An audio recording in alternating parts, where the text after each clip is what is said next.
So paano gamitin tong solar charger controller o solar charge controller, no? So sa ganyang standby mode o yung floating mode, yan tinatawag. Makikita nyo merong naka-symbol na solar panel, then yung arrow, then yung battery indicator kung full charge na o hindi, may mga bar yan, then 12 volts yung naka-display sa LCD, no, 12.1. so yung solar panel, pag lalabas to, ibig sabihin nade-detect niya yung solar panel, na merong solar panel. So nakalagay yan dito sa symbol din na solar panel na terminal, which is positive at negative. Then yung nakikita nyo nagbi-blink na arrow na nakaturo papunta sa battery, meaning yan ay nagcha-charge yung battery. Okay, so merong current na nanggagaling sa solar panel papunta sa battery, nagcha-charge siya. Okay, so may time na kapag full charge na yung battery, humihinto yung arrow na yan. So pag hinto niyan, ibig sabihin hindi na nagkakarga yung battery, o full na yung battery mo, kaya naka-standby lang, naka-steady lang. Pero pag ganyan nagbi-blink, ibig sabihin ay nagcha-charge siya o kumakain siya ng current. So sa 12.1 volts naman yan, yan yung current ng battery o voltahe ng battery, no? Pag tumaas yan, ibig sabihin yun din ang voltahe ng battery. At the same time, yun din yung binibigay ng solar panel mo. Okay, so kung ano yung voltahe ng solar panel mo, battery mo, hindi pinapakita rito yung kung ano yung lumalabas, no? Kasi once na sinaksak mo dito yung solar panel sa solar charger, automatic nagda-drop voltage na siya o nagkakaroon na ng voltage drop. Pero pag tinanggal mo sa terminal yung solar panel, makikita mo ay 18 volts ang lumalabas dito.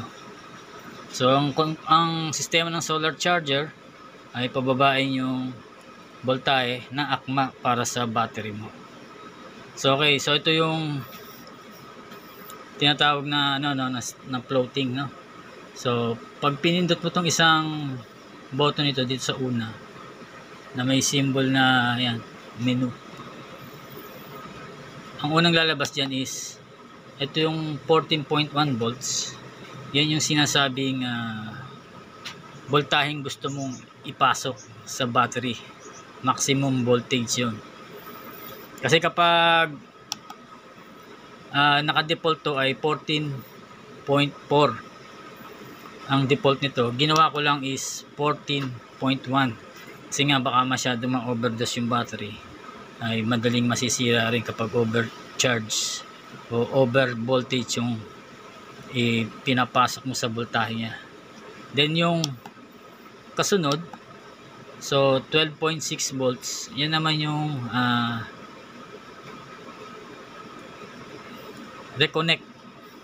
So yung reconnect na yun, tinatawag na reconnect, para dito lang yung sa load mo dito.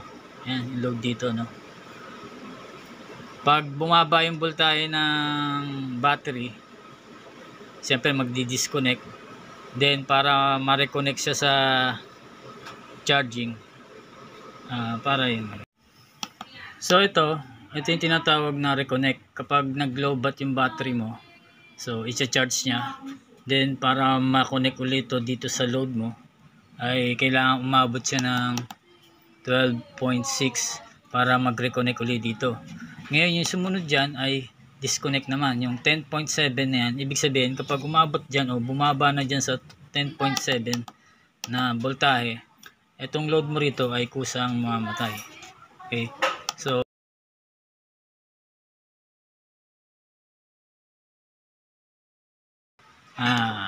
yan yung timer. Hindi naman actually talagang timer to, no? So kung gaano katagal mo papaandarin yung load, ito yun.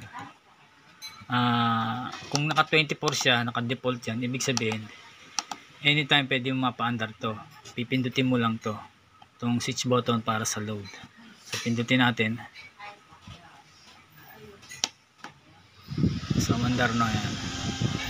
Kasi naka-default siya sa 24 hours. Pero pag binago mo yung default nito, bawa ginawa mong 10 hours, yung 10 hours na yun sisindi siya after mawala yung araw. No, madidetect ng solar na wala ng araw or wala na siyang voltage. Madidetect ngayon ng solar controller yon. I-automatic switch on niya yung load para gumana. Okay. So pag-adjust niyan, balik tayo dito sa ayan. So pindot-pindot lang yan, no? So pag-adjust niyan ay halimbawa to 14.1 volts. Ayan. Need mong i-press na matagal. Pag nag-blink siya, tsaka siya pwedeng i-adjust. Ayan. So ang default nito ay 14.4, no? So binabaan ko lang yan 14.1 para hindi ma-overdose yung battery ko. Then para i-confirm mo yan,